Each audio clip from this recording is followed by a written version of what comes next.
I'm reflecting on the fact if I'd stood up here 3 years ago and talked about women's health, a lot of you in general practice would say, what's that? And I think now everybody recognises we've got to do an awful lot if we're going to put women's health back on an equal footing with men's health. Now, you can see that I have got 6 fabulous panellists. My partner in crime, my co-chair, is Davina. Well, they're going to start talking about us because this is the second event that we've done for OneWelbeck on women's health. Second of many. Second of many.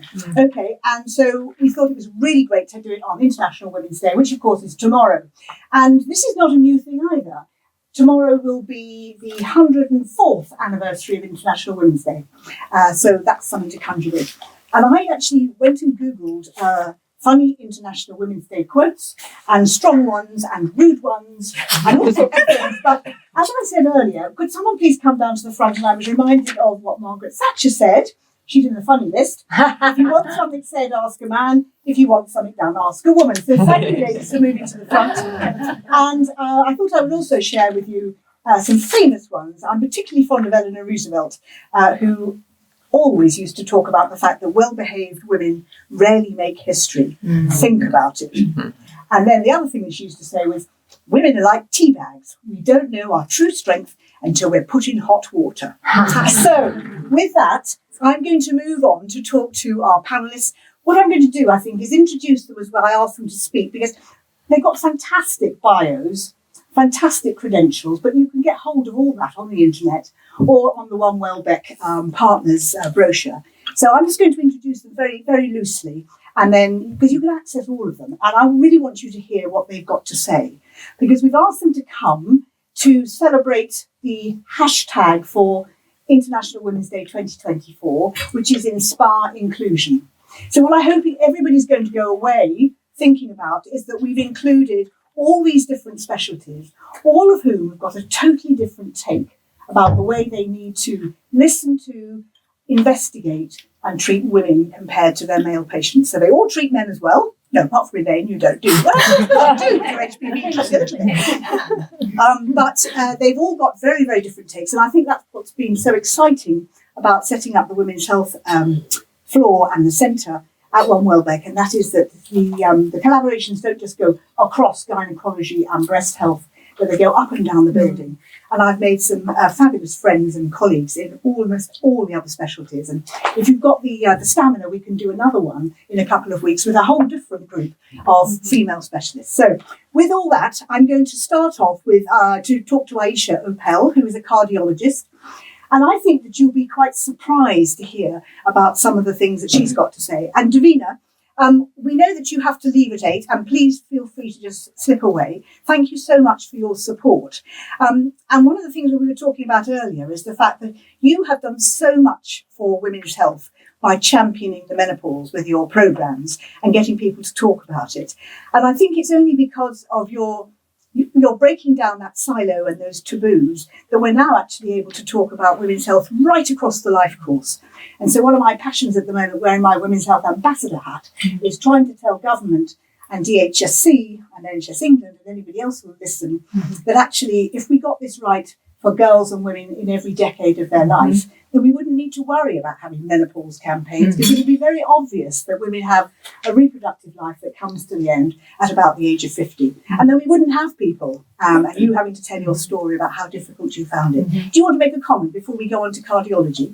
I mean, I said earlier on, I just feel incredibly blessed to be a woman. If somebody said, oh, you've got an opportunity to change, if you like, you can go and be a man and get all the kind of opportunities and have all of them. And I just think I would not change it for the world, because what we're seeing here tonight is collaboration, and it kind of goes next level. You know, you guys were talking about when we see somebody, we treat them holistically, and we might go and sit around a table and say, okay, well, what do you think that is? Oh, this might be your area.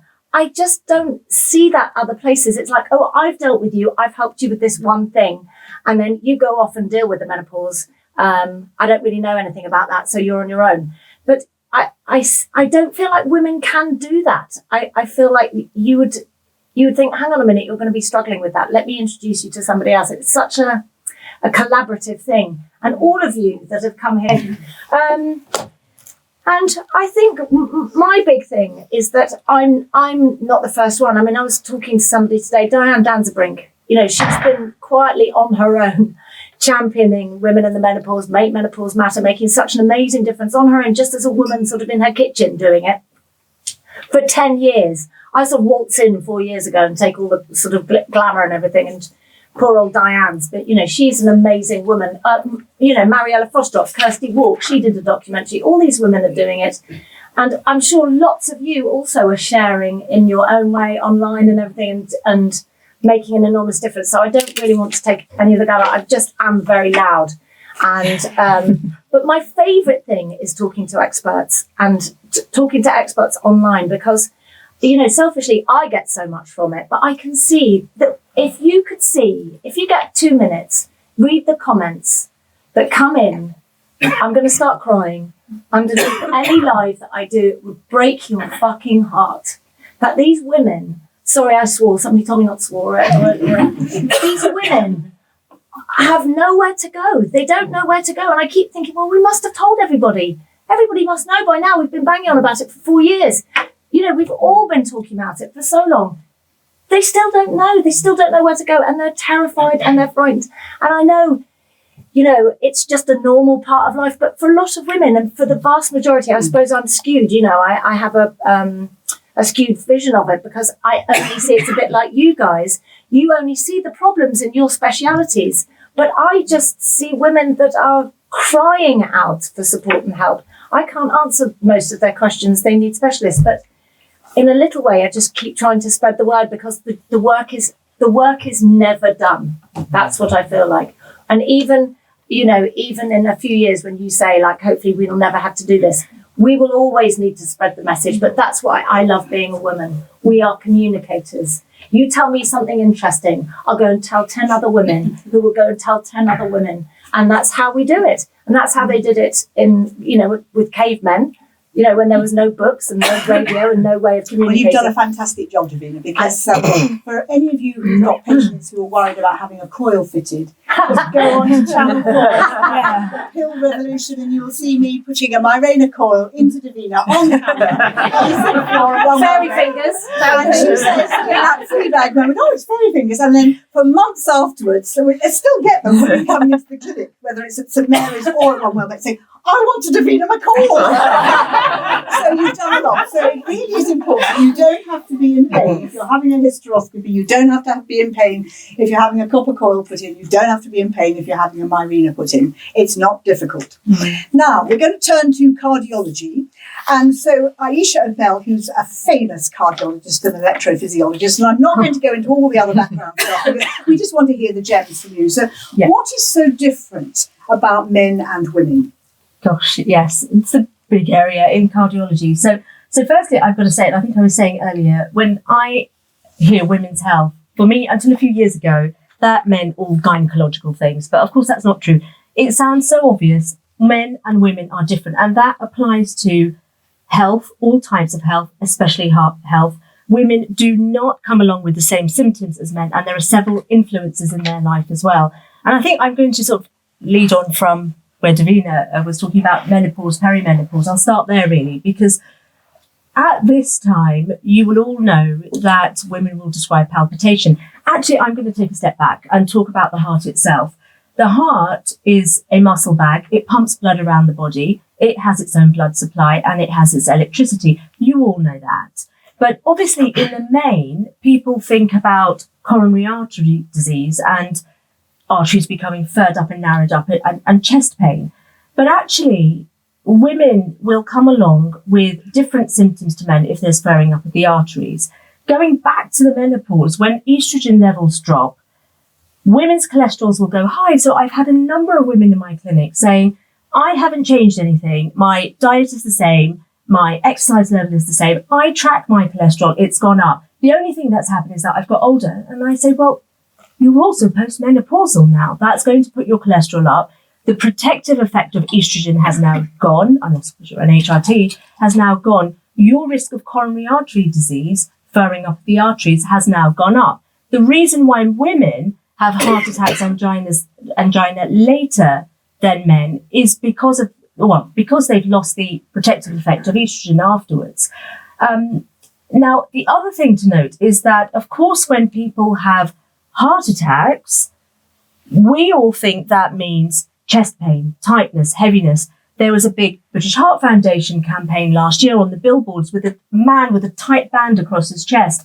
Women don't have that. Well, they can, but they might just have back pain. They might just have a bit of nausea. They might just feel a bit lightheaded. The problem herein is that this is not talked about. Women don't seek help because they think, oh, I'm a bit dehydrated, I ate something funny, I'm absolutely fine. Clinicians don't recognise this because, as I say, it's not talked about. And so what this means is that women don't seek help, a diagnosis is delayed, they don't get the treatment that they need. In fact, coronary artery disease in later years kills twice as many women than men, and women are more likely to die from coronary artery disease, so furring up of the arteries, versus breast cancer, in actual fact. And there are several predictors to women developing coronary artery disease, actually. So if women have had high blood pressure or diabetes in pregnancy, if they have had an earlier menopause for the reasons we've discussed, if they have started their periods earlier as well. So all of these factors need to be taken into consideration. The other thing to note is that it's not all about the main coronary arteries being furred up in women.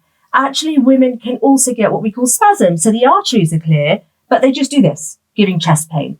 And the weeny arteries in the muscle that we can't see or evaluate in women tend to get furred up and give chest pain. These things are not talked about, not treated, and this poor old woman goes away and is told, you're anxious, there's nothing wrong with you. Women also get something called coronary artery dissection, where the arteries tear, and that can cause chest discomfort and all these symptoms that we have been speaking about. The other thing to note is that also when menopause, perimenopause hits, women are more likely to get palpitation as well. And that can, of course, happen at any point in life. The thing with palpitation is this. I really could talk about every topic you've probably noticed for a very long time, so I'm trying to. But when they go to casualty, yes. I've got palpitations. Yes. They're told, oh, you're having a panic attack. Yeah, absolutely. And Go home. And the thing with this is we do have to investigate palpitation. The key here is that you do an ECG at the time of that symptom. Now, quite often, as Leslie said, maybe tests are done. They'll have an ECG or maybe even a heart monitor put on, but it's not long enough to catch that symptom. And then women are told, you're anxious, go away. And sometimes this woman is sitting there, or she presents her story because she might be a tired young mum with 3 kids. And, we were talking about this earlier, before coming here today. My daughter has got World Book Day tomorrow, so I'm here this evening. I used to hate that. Luckily, she's been a very sensible girl and she's going to wear her usual clothes and be whatever character. But otherwise, it's, find Hermione, find Bellatrix one year, So I planned that. There's a cake sale at school. She's got to have money. She's going to have several things. So, but that's very typical of any woman, really, juggling about 7 different plates. So here is this woman with palpitation, with all these things going on. You are anxious. But actually, if you break that down, that woman will tell you, well, actually, I get my symptoms first. I don't know what on earth is going on because no one can tell me. I get worried about it. My symptoms get worse. Of course they do. Mm-hmm. So it's just about trying to understand, about listening and about doing the right tests. And I'm not going to talk about it a lot today. I'm going to stop you there for a moment. Fine, because I think the other thing that in obstetrician I get very hot under the collar about is, and that for all of the patients that you see in practice who have recently had children or recently had a pregnancy, there are real flagship or red flags, I should say, about what's happened to them during pregnancy that predict cardiovascular disease later. So if they've had a premature delivery, or if they've had a bit of high blood pressure, if they've had preeclampsia, I mean, that's absolutely pathognomonic. They're going to get cardiovascular disease 10 years earlier than their next door neighbour who didn't. And even babies with low birth weight or birth weight gain, they are also at risk because it's a sign of placental dysfunction, which must mean that the pump that's trying to pump the blood into the placenta is not working optimally. So there's all sorts of things, and we'll come back to that in a moment. But can I move on to endocrinology? That would be really good. So I've got Saira Hamid here, who is an endocrinology, also at OneWelbeck. and at Imperial College, and she's got a real interest in obesity and weight management. So I think there are so many people that you just mentioned as well, who will go into the menopausal years and worry about the fact that they've put on weight. And then in the chat we were having the other week when we were talking about how we wanted to portray things through across the life course, there are lots of other times during a girl or a woman's life when really helpful advice would be so useful. But if we start from the menopause and rather counterintuitively work backwards, that would be really good. So you want me to start with menopause? Should I tell you something really shocking, Leslie? Yeah. Okay. So I'm an endocrinologist, which means I'm a hormone doctor. We never got trained in menopause, right? I hoped you'd say that. Because women didn't exist after the age of 50 because they were post-reproductive. So I know a lot about giving testosterone to men. I can tell you a lot about that. And how many men need testosterone? Not 50% of them. Not 75%. Not, it's a very, very small number of men who need testosterone replacement. But women, we know that every woman at some point in their life is going to go through the menopause. But we as endocrinologists are not taught about it. I don't know that it's on the current training curriculum for people who want to be endocrinologists. Now, that might have changed because I went through my specialist exams a while ago, but it's not something that featured. And we had lots of kind of small print things about sort of conditions that affect kind of 3 in 1 million people, and people are very excited about those things in endocrinology. We like a lot of kind of small print, exciting stuff. But menopause is not covered, and we don't routinely in our clinics see women going through the menopause because it's life. It's one of those things. You know what? Get on with it. You really kind of moved the dial, Davina, actually. It's a lot more talked about, and a lot more women now come and actually don't want to put up with it and actually really feel much more clear that what I'm going through is kind of not okay. And I feel lousy and awful and have lots of symptoms. Can I just quickly say something? Because I loved what you said earlier about, and if men want testosterone, I'm not anti-men at all, and they should get that. But at the same time, it shouldn't be at the expense of us not getting something that we might get to help us feel better. And this is what's so brilliant about women like you. You don't learn about it, but you go and teach yourself. So thank you. Thank you. So you're right. I think endocrinologists who now know about it are interested in the field and are self-taught because you just have to go out and find the information. And it's really, really interesting. Historically, women really had to tell us why they needed estrogen. Men would sometimes say, okay, you've diagnosed this low testosterone, but I don't think I want testosterone replacement for all these various reasons. And we'd go, no, you need it. Like, you've got to have it, and these men would go, I don't think I want it, and this and that. And then, we'd be saying, no, you don't understand, you've got to have it. And we give it to them till they're like 90. A while ago. And can I quickly ask you something? Yeah. Like, why? Why? Because we have conversations like, well, if you stopped your testosterone, you might flush, and that could be really embarrassing in social situations, and you wouldn't want that, would you? And they're like, oh no, that doesn't sound great. So it's for quality of life.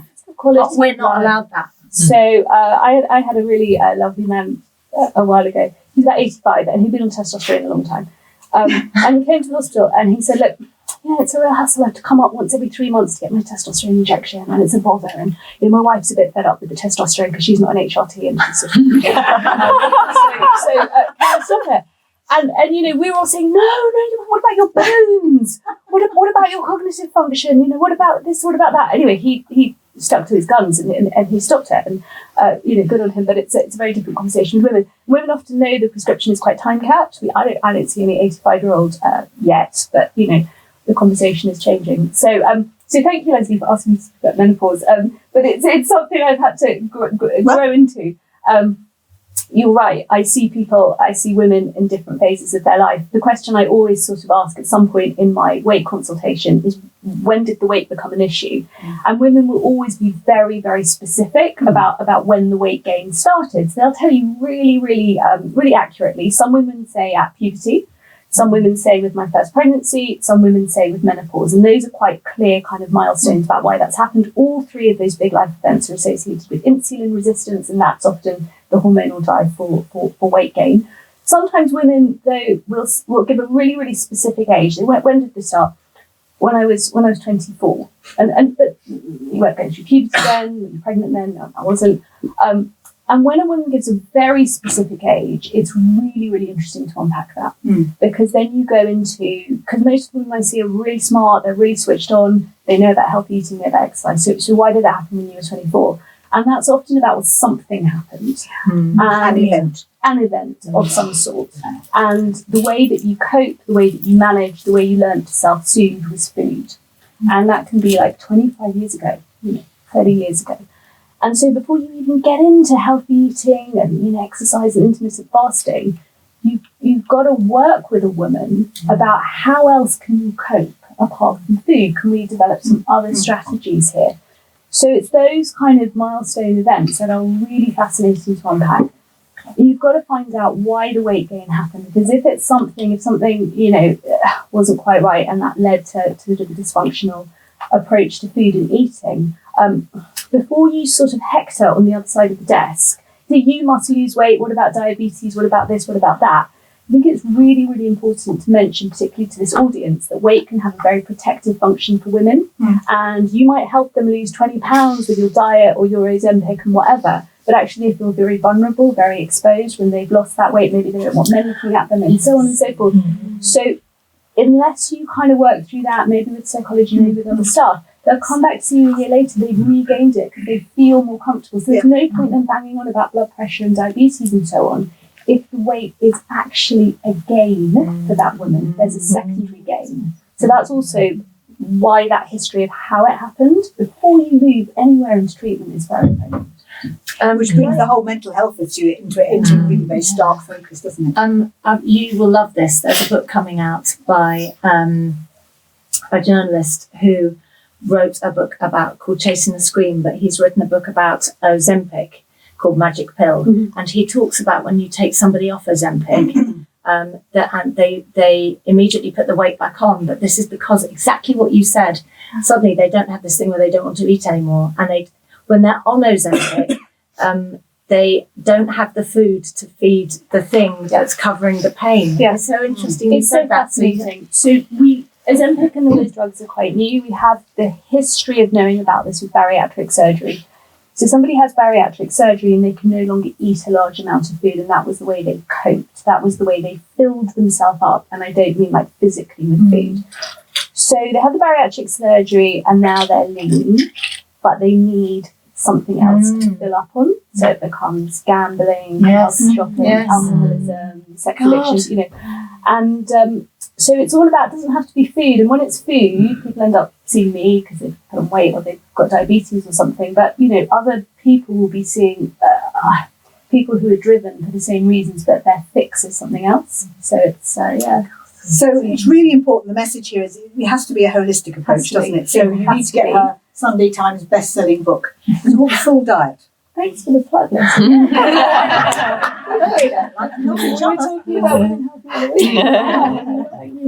So we can come back. We can come back to Aisha, Sarah, later. But I'm going to move on to Hiva Fasia, who is a dermatologist, and she's going to talk a little bit about aging, I think, to complement the Davina menopause bit. Not that Davina looks anything like a menopausal woman, but Hiva, over to you. So what would you like to flag up that's really important? I mean, there's so much to talk about, but if we focus on the sort of photo-aging and then going into menopause, a lot of dermatologists just treat dermatological disease, but actually we can be there to enhance and improve as well. And I think unless you sort out your daily routine so that your photo-aging is managed, when you hit menopause, everything gets a million times worse because you start losing collagen, your skin gets dry, etc., etc. So a lot of patients come and I've treated their acne or rosacea, but also we talk about how to manage their skin to put all the active ingredients into their daily routine so that they don't age as quickly and so that when they hit menopause, they do better. And, I'm really shocked and surprised. A number of people who come and they tell me about their routine. They may have 20 or 30 serums that goes on their face in the morning. And you say, well, what do all these things do? And they have no idea. And then you say, where's the sun cream? And they go, I don't wear sun cream. You're like, well, that's the main photo-aging ingredient that you can use. So you put the sun cream in. A lot of people don't use antioxidants, which is so important in sort of preventing breakdown of collagen and damage to your DNA and your keratinocytes. And so, we put an antioxidant sunscreen definitely every day. And we say every day because people assume that you're safe in the winter months, but you're not. The UV rays that cause aging are the UVA rays, which are around most of the year. They come through cloudy days. They come through your window in your office. And so if you really want to protect from aging, you do need to wear sun cream every day, particularly on your face and neck and any extras on your hands. And then we talk about things like retinoids, which are so amazing at boosting collagen in your skin. And if you have all those things in place before you hit the menopause, then I don't think the changes become so noticeable. But with menopause, obviously, comes a lot of dryness in the skin, sensitivities. You lose something like 30% of your collagen in the first 5 years. So you get... Ask you something about collagen. Yes. So collagen is... it must be quite hard to replace. Because my face has got really thin. Everybody goes, you look so thin. But I can't do anything about it. It's just gone. It's like, I can't... What do you do? Yeah, I mean, you lose collagen throughout your life anyway. You have these clever cells called fibroblasts that produce collagen. But if you had put in I don't know if you use a retinoid or if you had from your 30s, but if you do that, then your collagen structure is already intact by the time you hit your 50s, in which case, as you lose some, you don't lose as much, so it's less likely to have a problem. About too late. That's what you say about educating, Yes, exactly from your 20s and 30s, about Exactly. educating people about how to look after themselves. Yeah, because my daughters talk about the fact they've got to put on their sunblock before they put on their makeup. And I say, what? Yeah, and I didn't get any of that teaching. No, and I think there are many dermatologists who maybe don't talk about that side of things. It's very much, here's your eczema, here's your cream, here's your tablets. But I think if you're doing that holistic approach that we all like, then a lot of women really want to know how to look after their skin, and they are misinformed. They follow things on Instagram and YouTube and every skin and TikTok, and every skin type is different. You need to know what your skin is and how you need to deal with it. And your skin's different in the summer to the winter, and it's different as you age, and you need to tweak it and change it. So there's so much advice to give, and TikTok is not the right place to go for it. And people do come and they've spent hundreds and hundreds of pounds on various serums, which I don't think are doing anything. And if anything, sometimes it's actually damaging their barrier, making things worse. So, it's really important to think about photoaging before you hit menopause, so that you hit menopause and you still look amazing, as Davina does. So coming back to the younger skin, because I'm sure that many of our colleagues here tonight have got young women coming in and they're worried about acne and they're worried about all sorts of things. So would you like to give them some advice about that? We need a pathway, don't we? And where do you start? Yeah, I mean, I think, patients who get acne or rosacea do go to their GPs first often, and GPs do an amazing job. Probably before they've come to you, they've gone to, Selfridges, and they've asked, various counters of what to use, and often they're using the wrong things. But many people think they have to put up with acne and rosacea, but they don't. There's good treatments. So if you're not managing with the creams, do send them to us, because we can do so much. And it's being a sort of a facial disease, it has such a massive impact on your psychology, and there are good treatments that we can use. So I guess I'd say, rosacea is treatable, acne is treatable, all of it is manageable. And not only do we have the creams, but we have tablets. We can use some of the lasers for the redness that they get. So please refer on if the patients are struggling. Fabulous. So thank you. Now, they're going to introduce our next two speakers, because they're going to do an individual bit and then a collective bit. Exciting stuff, this.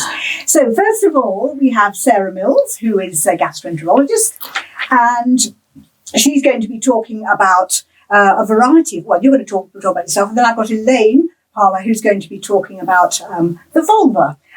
So she's a gynecologist with a special interest in the vulva, and then they're going to join up together, and they're going to go down below, and they're going to move from the perineum and the vulva backwards.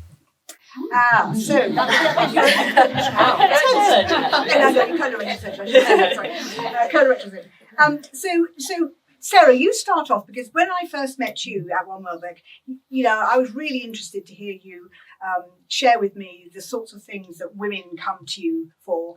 And the thing that I remember most vividly about you saying the first time I met you, which was during lockdown, wasn't it? We were doing things on Teams, but was that you often meet women who've not been able to talk to anyone about their colorectal problems because they hadn't met a colorectal surgeon who was a woman before.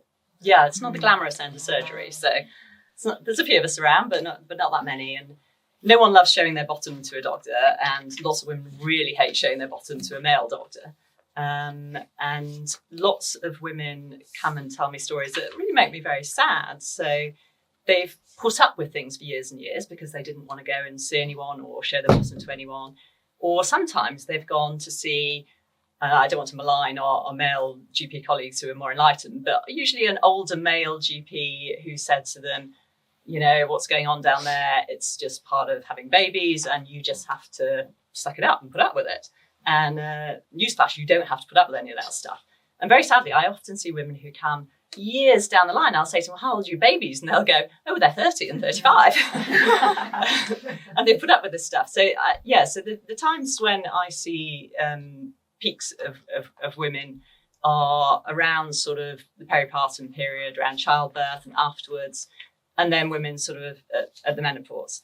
So to go backwards, maybe from the menopause, women come around the menopause with change in bowel habit. So the gut is lined with estrogen receptors. Your estrogen levels go down, your gut slows down. Lots of women come with constipation, bloating, also sort of excess wind, reflux. And although some women come with diarrhea and loose stools, and that is often very anxiety related. And if people have had IBS type things before, it can get exacerbated around the menopause. And so, as an aside, an important thing to say is if you have a change of bowel habit around the menopause, it's very important not to dismiss it as that. And it's very important for GPs not to dismiss it as that. You know, if patients have got blood in their stool, persistent change of bowel habit, weight loss, anemia, those things need investigating to make sure people haven't got bowel cancer. But, you know, those tests can be done. And, you know, once they're done, then we're talking about sort of the functional symptoms related to menopause. And in terms of managing all those things, you know, we give all the usual advice, sort of fluids, high fiber diet, exercise really helps. But something really shocking I read recently from a women in sport bit of research was that lots of women stop exercising around the menopause because of shame, because they have problems with fecal or urinary incontinence or fecal urgency. And so they stop exercising, which is so important for weight, for bowel function. And so that's a really important thing. And often women won't talk about it. Sometimes you have to ask very direct questions. You know, what's going on? You know, do you ever have an accident? And women sort of look a bit, you know, shocked and go, oh, well, I didn't like to mention it, but, you know, these things happen. So you've got to ask the questions. And so, and often the sort of pelvic floor issues are related to loss of muscle tone, which happens, and it sort of gets accelerated around the menopause. And there's lots of things that can be done about this. I mean, these are just muscles. They can be worked on. There's pelvic floor physiotherapists, there's online squeezy apps, all these things that can help with that. So they're the common things that people come and see me with around menopause. And then, of course, the other peak, as I say, is women who have issues around time of childbirth.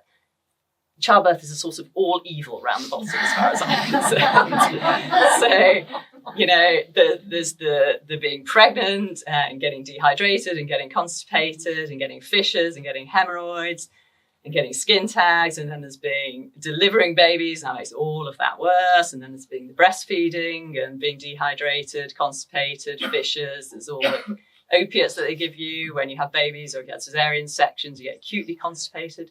So all of those things should not be put up with, and should not be put up with for years and years. And there's lots of things we can do about them now. And so, you know, that message needs to get out there to women.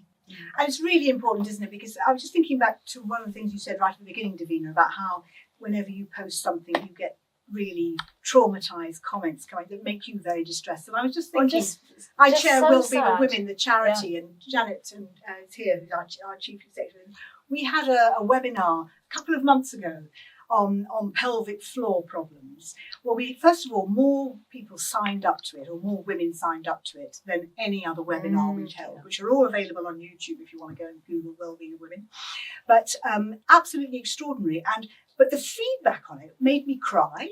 And I think I'm quite sort of inured to all of that. But, you know, things like, oh my God, I've been living with this for 35 years since my daughter was delivered and I tore, and I didn't realise I could have anything to help me. So it really is absolutely tragic. And I think it's really interesting when you said you have to ask the question, because I know women, Exactly. women have said to me, I've gone into the GPs and I've told them every single symptom except my dry vagina and that sex is painful. I can't talk about that. I'm too embarrassed. I was hoping they might ask me, but they never did, so I didn't do anything about it. And that's the one area that's it's an easy fix. Yeah. I mean, mostly, Yeah. But also the women who won't go out to do things because they're terrified that they'll get caught short. Because they've either got to pass urine, or they've got urinary urgency, or they've got fecal incontinence, and then they become isolated, and then they get depressed, and then the next thing you know is they've fallen over and they've fractured their hip, and that that's to me is the beginning of the end. Then and the telling question to ask people is: are you the type of person who knows where all the toilets are? Exactly. If you're going out shopping, or do you have it mapped where all the toilets are? I remember so many women tell me that they won't go on the tube because they can't access the toilets, but they know the bus routes really, really well because they know where they can get off and find a public toilet. Wow. I was just going to say, Dr. Naomi told me off for having an emergency wee, just in case wee. So don't do just in case wees. That's right. Just in case I get caught out. Yeah, it's all right. So for our next star performance, you have to admit they have been fantastic, haven't they? Can I have one that's going to seeg into Yes. And usually, instead of starting at the front and going to the back, we start at the back and go to the front. But this is the bit where we have lots of synergy over. And I think it's a really important public health message for menopausal women. And it's something like I'm very passionate about and do my research in, is anal cancer. Everyone thinks anal cancer is something that people living with HIV get, or men who have sex with men get. And there's a huge amount of research and multi-million-dollar trials that goes on about it. But when you look at the data, not just in this country, but globally, over 2/3 of people who get anal cancer are postmenopausal women. And nobody seems to know that. And not only that, but the rates have gone up 30% in the last 5 years. Don't really know why. Women present with later stage cancer, and they're more likely to die of it because they're not educated about it. And a lot of women, one of the big risk factors is having had any cervical, vulval or vaginal pre-malignant cells. And now lots of people have had cervical screening now. Their pre-cancerous cervical lesions got picked up. They got treated, so they didn't die. They dodged the bullet of cervical cancer. But the very same HPV-16 virus that caused their cervical cancer lives in their bottom for another 10, 20, 30 years and gives them anal cancer 20 years down the line. And so they're surviving their cervical cancer to get anal cancer. And there is no screening for women, and this is right. New campaign, Vina. New campaign. It's quite funny because I'm going, you're doing a live, you're doing a live, you're doing a live. They're all doing live. So, but I mean, that is a campaign, right? No, it's definitely. I'm absolutely. Did you hear everybody go, what? HPV swab. So exactly. So now for cervical screening, it's an HPV-16 swab. Same swab in your bottom. And we know that. Well, we already know that women who've got HPV-16 on their cervix that they can't clear, a quarter of women over 45 have already got pre-malignant skin changes around their bottom. Well, that's definitely got to be. And also, we need to put that against the backdrop of we're all going to get HPV at some point. Most of us clear it, don't we? Yeah. Most of us clear it, but actually we can't predict who's not going to clear it. Our immune system's not going to clear it. So that's why we do cervical screening. As you heard, we no longer have to have a speculum put in and have someone look at your cervix and do that thing and then get a cytologist to do their special stuff under the microscope. You just put a swab up in the vagina. You can get women, in South London, the trial has shown women can do it very, very well themselves and send in the sample.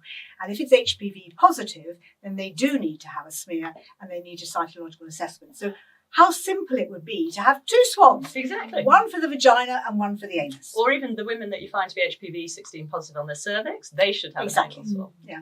So this is, it's just waiting to be sorted, isn't it? Really? I think we've got the team to sort it.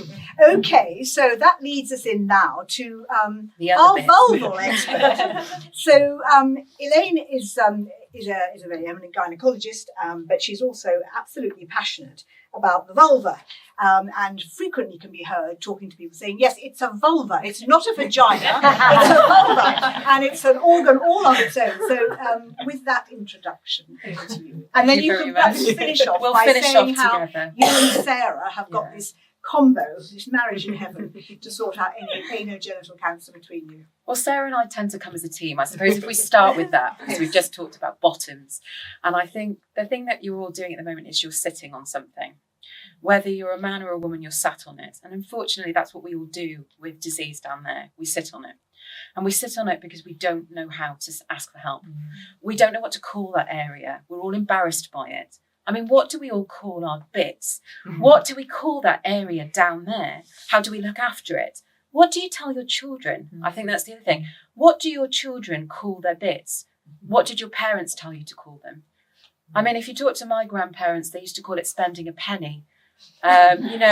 What do you call that area? You don't show your halfpenny to anybody. If we can't talk about it and we don't know our anatomy through childhood onwards, how can we ever come and see somebody like Sarah and myself? How do you, as general practitioners or somebody in the community, refer to us when you don't even know what it's called? We've done some surveys recently looking at A&E doctors, general practitioners, medical students, and the general public, looking at, can you label the vulva? Now, only 20% of those that had been through a medical career could label the whole of the vulva. The clitoris was the worst labelled area, which in itself is shocking.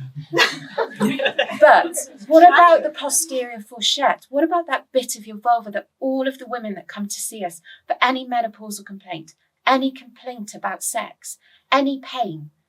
Our vaginas don't have real sensation. So actually, when we ask about vaginal pain or I've got pain during sex, it's our vulva that's the problem. But if we don't know that, how can we be empowered to do it? And I think that's the problem. If none of us can label a vulva or can't write to a doctor with a label, what do we do? I think one of the funniest things I get referred regularly is I get referred a lot of broken Volvos and a lot of itchy Volvos. And I think I could definitely do a marketing aspect. And I often put up signs of a mechanic's office, being a gynecologist, that I mend a lot of Volvos. But I think if we start off by thinking about our vulva and talking about it, it's much more important. And if it's not taboo, it's not an intimate area. It's an area that we should talk about and be proud about. We should be proud of our own skin. Now, if we start to know what that area is called, we should start to look at it. And if we start to look at it, the things that Sarah and I see with cancer and the end stage cancers, we wouldn't see them anymore because we'd be used to going down there and having a look. If I speak to most women who are over 40, I've found most of us have gone and bought a tub of Canesten tube at some point. There are many other makes, but something to cure thrush with when we've got itch or soreness. We tend to sit on an ice pack, rub a bit of cream on it and hope it goes away. And lots of the conditions, even cancer, can be masked by those creams if you don't take a peek. So the take-home message today is I want young girls and everybody upwards to be able to look at their vulvas, look down there and know what it is. How do you put a tampon in if you don't know where the hole is? Even if you look at the anatomy drawings in Tampax packets or other packets, they don't show the vulva. They literally show a woman with her foot up on the toilet trying to put a tampon in. But we don't talk about that area and what it's called. So I suppose my passion is, please remember that the vulva exists. And in your packets today, I want you to remember that the lips on your skin are exactly the same as your lips down below. Now, none of you would ever go and wee over your lips on your face every day, give them a little wipe and hope to God that they'd be fine later for you to go and eat a cucumber or drink some orange juice. Oh my God. You couldn't go and put that candy floss in there because you couldn't, Of course. because you'd be sore. But what do we do with our vulvas? We wipe them every time we go to the toilet. If you happen to be Muslim or another religion where you pray, you're going to wash down there 5 times a day, often before and after praying. Some of us wash every time we go to the toilet. What do we wash with? Some of my ladies wash with Dettol or bleach, or because they're worried about smell, they'll use a wipe that's got something with lemon on it because it smells good. We should all be washing our vulvas not just with water, it's drying for the skin. I think our dermatologists will agree. We should be using an emollient. We should be putting something a little bit like Vaseline down there and giving it a massage. We'd do that with our lips, wouldn't we, if we were sore? What do we do with our vulva when we're sore? Absolutely nothing. And then sit on it. And then we sit on it. If you look at wheelchair users, anybody with incontinence, what do? We sit on a pad with it. If it was our children and they had nappy rash, we'd do something about it. So I suppose my take-home message is we need more education about vulvas and how to look after them. Simply just washing them and looking after them from childhood onwards is all we need. But I suppose going back to Sarah and I and our little partnership of down in that area, vulval cancer, vaginal cancer and anal cancer are forgotten about. And I think the shocking things are they're missed. They're missed because we sit on it. They're missed because we think it's eczema, it's a bit of dryness. In the menopause especially, we think, oh, that soreness they've got when they come to say, I've got a bit of dyspareunia, a bit of pain when I have sex. It's just because their perineum's a bit cracked. What do we give them? We give them something to put in their vagina to try and help them, and we don't look on the outside. We miss these cancers. Now, if we look at their cervical history, quite often 10 years before, they had an abnormal smear. That abnormal smear was created by the same virus that creates vulval cancer. Usually it happens with cervical, then your vulva starts to get problems, and then your bottom gets it. And the number of times I put ladies' legs up in my clinic and I find an anal cancer there. And the patient's been complaining for years, putting Canesten on, and they've been seeing their GP. Now, on average, most of our ladies that come to see us have seen somebody at least 23 times, okay, before they come to see us. Now, 8 times, I think is not too bad. And isn't that really awful? So from our perspective, we're very lucky to run an NHS team and now a private care team where we're going to be looking after the anogenital system. But to be able to do that, we need you to empower the people you see. And we need women, just like Davina said, to talk to each other. Talk about sex. Talk about vulvas. When you speak to your children, make sure they know what their bits are. I can guarantee boys do, because they hold them every day when they have a wee. We don't. We sit on a toilet and we wipe and we pretend it doesn't exist. It's time to start talking. And I think International Women's Day is a perfect day for that. Perfect. So will you join me in thanking them? Yes. That's round one.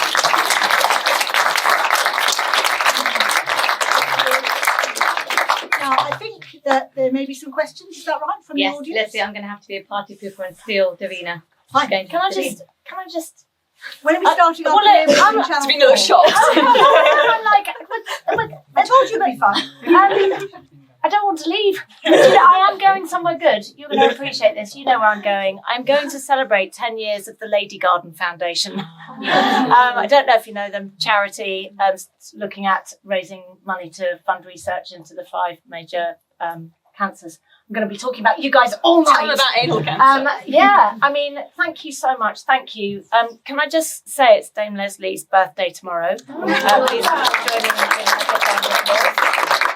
an auspicious day. Tomorrow is in all the ways. But thank you very much to all of you. I was going to slide out quietly. I can never do that. But thank you very much for having me. And I'm not joking. I'm going to get all of your numbers. Please can we talk? I'd love you to teach all my followers everything. Will you all just wave goodbye to everybody? Thank you. You were epic. Do we have any questions from the audience? Don't be shy. I've got a question. Great. What would be a symptom of anal cancer? I've heard everything about cervical cancer, breast cancer, and we're not doctors, by the way, the 2 of us. We're podcasters in the women's space. That's paramount to me. But we do talk about wellness and health on our podcast. So I feel like breast cancer, I know all the bits. Cervical cancer, yes. Anal cancer, I have never even heard of anal cancer until tonight. Right. So anal cancer very often picked up as an incidental because people think it's something else. Similar sort of symptoms to hemorrhoids, for example. Something sore, lump around your bottom, bleeding, itching, that sort of thing. Okay. It's classically all the things that we all have as women anyway. So if you've gone through childbirth or you've ever done a poo, really, I think we've all split our bottom at some point, or we've all had a bit of diarrhea. It's those symptoms that persist. But I think it's just the knowledge that if they persist, it's not normal and you need to go and see somebody and not to be shy. And not to think it's just hemorrhoids. Right. So we did an audit at Chelsea Westminster where we worked, where we looked at high risk population. So people who were at higher risk than normal, that were taken off hemorrhoids, skin tags and things around their bottom. 10% of them had even a small focus of cancer in those. specimen. I think we've got to get used to looking down there as well. We don't look at our bottoms. I think if most of us ask ourselves, when did I last ever look at my bottom? Most probably never. And if you it's don't the know what same it with looks our like when it's vulvas. normal, you're not going to know what it looks like when something goes wrong with it. And your GP won't not know what it used to look like. Only you will. And I think that's one of the things we put a lot of pressure on our general practice colleagues to know when something's wrong. But actually, if you don't know what the colour of your skin down in those areas is like anyway, how will your GP know if there's been a change? They won't know what your skin colouring is. And I think our dermatologists will agree, skin texture in every ethnicity is different. Everybody's bottom looks different. So we've got to get used to having a look at it and see how it changes over the years. And then you might notice the external symptoms, but the internal are very important. And you can get a lot of eczema and psoriasis in that area. So one option would be to sort of treat appropriately for that, and then if it clears, it's great. But if it doesn't clear, you still have a lump or it's still itchy, then that's the time to refer on, I suppose. Yeah, and to not be embarrassed, to people to not be embarrassed to come forward. No one loves showing their bottom to anybody. That's the bit, isn't it? Yeah. I mean, you're such lovely, open, warm women. I can't imagine anyone coming to you and feeling embarrassed or upset about showing you their bits and pieces. Well, people do. The doctor 23 times. Yeah. We're like the 24th person they show their bottom to. But often we get referrals where nobody's looked. Yeah. It's written. Because if we think about telephone consultations now, Yes.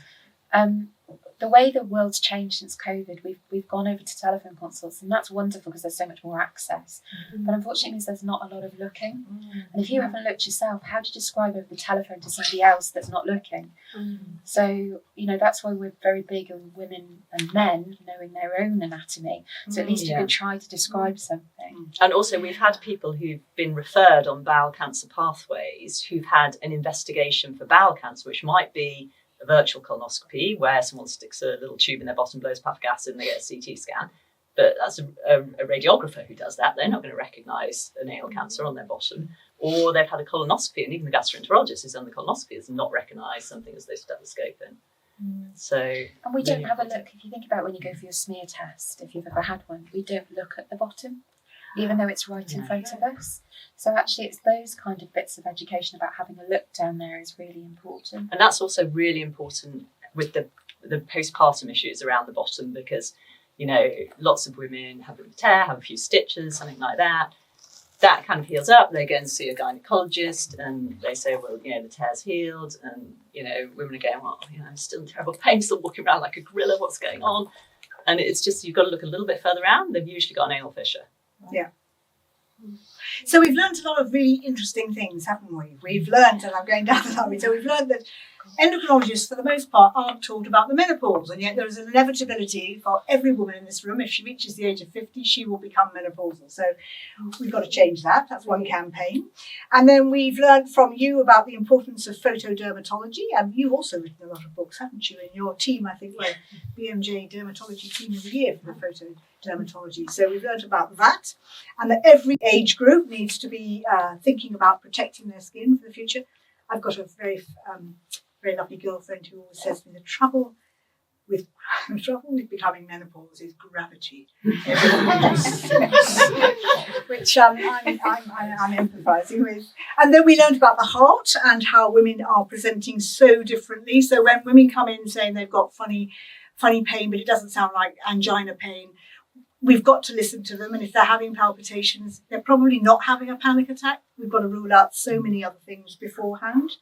And that's just the start of it, isn't it? There's an awful lot more we could talk about in mastitism. We need to do a separate whole thing about heart health, I think. Yeah. And then, as I say, well, you've heard most recently from the duo who are going to change the anogenital cancer field. But I think that's really important to remember that, NHS England have recently announced that they are planning to eradicate cervical cancer by 2040, which I think is a bit late myself, but since we've now got an HPV vaccine. But no one's even really clocked the idea that actually we should be doing swabs, HPV swabs, not just to help identify those women who need colposcopy and a cervical smear, but also who've got anal cancer. So I think we've got a lot of broadcasting to do here, and influencing the way people look at things and what we do need to screen for.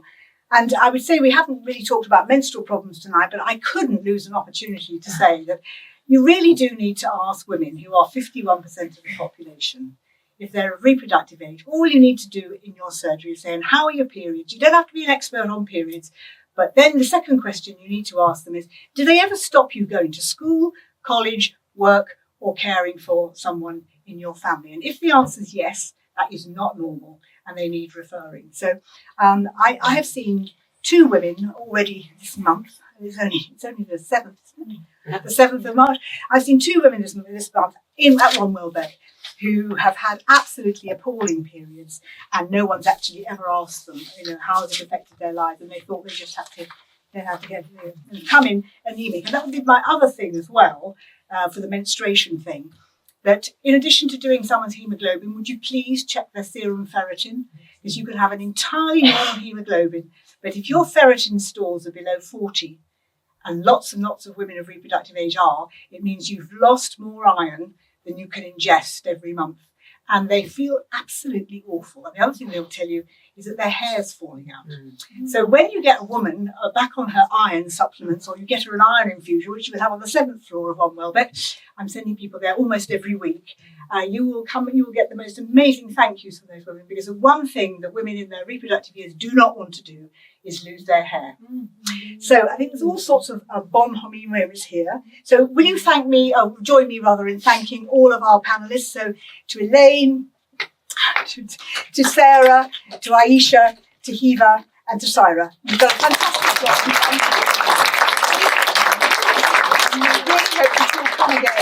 job. We hope you'll come again too. Next time we can take straw poll, can't we, about what they want to hear about next time. But there's so much more that they could talk about in every one of those eras of women's lives. And we focus a lot tonight on predominantly the menopause, but there's all sorts of other things we can talk about in the future. So we hope to see you again. I'm going to share with you one other thing. It comes from Marilyn Monroe, famous quotes from International Women's Day. Strong women don't have attitudes, they have standards. And I think you'd have to agree with me that all of the women who presented here tonight have got incredibly high standards, and they really want to improve women's health. So thank you again. Thank you.